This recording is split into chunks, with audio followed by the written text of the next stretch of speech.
Hi అండి. నేను రీసెంట్గా గండిపోసమ్మ టెంపుల్కి అయితే వెళ్ళడం జరిగింది.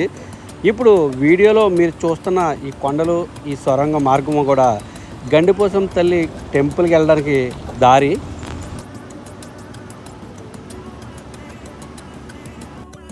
ఇక్కడ మనకు కనిపిస్తున్న ఈ సొరంగ మార్గం టెంపుల్కి వెళ్ళే దారి కాదు, పక్కనే ఉన్న పోలవరం ప్రాజెక్టుకు సంబంధించిన వెహికల్స్ షార్ట్ కట్ మార్గం ఇది. ఇప్పుడు వర్షం రావడంతో ఈ కొండ మధ్యలోంచి వాటర్ మొత్తం వచ్చి కింద స్టోర్ అయిపోయి ఉంది. కాబట్టి దీన్ని తోడడానికి చాలా వరకు ఈ మోటార్ సహాయంతో కొంతవరకు తోడుతూ ఉన్నారు. మిగతాదంతా కూడా మీరు చూసినట్టయితే లోపల ఈ సొరంగ మార్గం కానీ ఈ యొక్క వాటర్ కానీ చాలా భయంకరంగా కనిపిస్తూ ఉంది. యాక్చువల్గా అయితే ఈ టెంపుల్కి వెళ్ళడానికి ఇది ఒక షార్ట్ కట్. కొన్ని రోజులు వర్షాలు ఎక్కువైనట్టయితే ఈ దారిని కూడా మూసే అవకాశం ఉంది. ఈ సొరంగ మార్గాన్ని దాటుకుని మనం కొంచెం ముందుకెళ్ళినట్టయితే ఇక్కడ రోడ్లన్నీ కూడా అటువైపు ఇటువైపు కూడా ఉంటూ కనీస మార్గాన్ని మనకి తెలపడానికి మనుషులు కూడా కనుమరుగై ఉన్నారు. కాబట్టి కొత్త వాళ్ళు వెళ్ళినట్టయితే చాలా ఇబ్బంది పడవలసి వస్తుంది. ఇది మన పురుషోత్తపట్నం నుంచి ఆవ రోడ్ నుంచి వెళ్ళినట్టయితే ఈ సొరంగ మార్గం దొరుకుతుంది. కాబట్టి ఈ రోడ్లో మ్యాక్సిమం వెళ్లకుండా మీరు దూరమైనా సరే గోకవరం నుంచి తంటికొండ రోడ్ నుంచి మీరు వెళ్ళినట్టయితే డైరెక్ట్ గండిపోసమ్మ తల్లి టెంపుల్కి వెళ్ళడానికి చాలా సింపుల్ మార్గం, డైరెక్ట్ రోడ్ ఇది.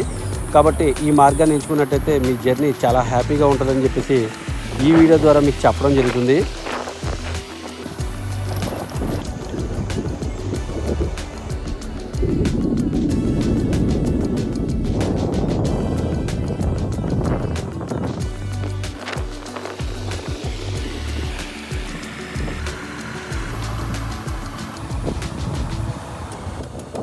ఇక్కడ మనకు కనిపిస్తుంది చూడండి, ఇదంతా కూడా కొత్త గోదావరి ఇప్పుడిప్పుడే చేరుతూ ఈ గుడి చుట్టూరు కూడా కనిపిస్తుంది.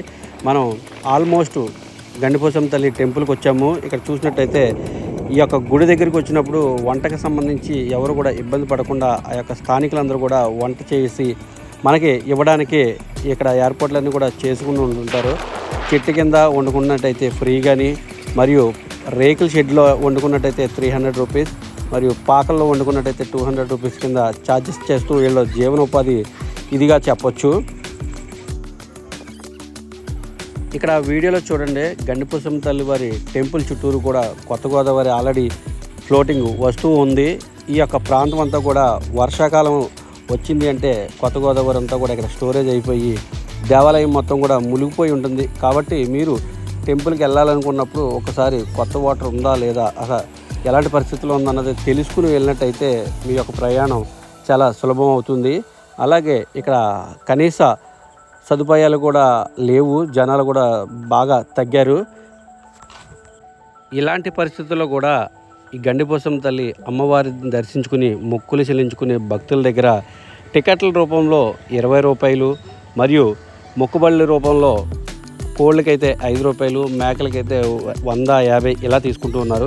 వీటిని మళ్ళీ కట్ చేయడానికి ప్రత్యేకమైన ఛార్జెస్. కోడికైతే 60 రూపాయలు, మేకకి అయితే ఆ యొక్క ఐటెంను బట్టి రేట్లు కూడా తీసుకుంటూ ఉన్నారు. వాటర్ బాటిల్ అయితే 50, 60 అలా నడుస్తుంది. అన్నీ కూడా అధిక రేట్లు. ఇక్కడ చూసినట్టయితే గోదావరి పైన టూరిజం ఈ బోట్లన్నీ కూడా గతంలో రాజమండ్రి నుంచి, తర్వాత పురుషోత్తపట్నం నుంచి కూడా ఈ యొక్క గోదావరి వాటర్ పైన ఈ బోట్ షికారి పాపికొండలు గట్ట ఇవన్నీ కూడా నడిచేవి. ప్రస్తుతం ఈ పోలవరం ప్రాజెక్టు వల్ల ఇది తీసుకొచ్చి డైరెక్ట్ గండిపోసమ్మ తల్లి టెంపుల్ దగ్గర నుంచే ట్రాన్స్పోర్ట్లో ఈ యొక్క బస్సుల మీద, వెహికల్స్ మీద తీసుకొచ్చి ఇక్కడ దింపి ప్రయాణికుల్ని ఇక్కడి నుంచి మాత్రమే ఈ యొక్క పాపికొండలో ట్రావెల్స్ నడుస్తూ ఉంది.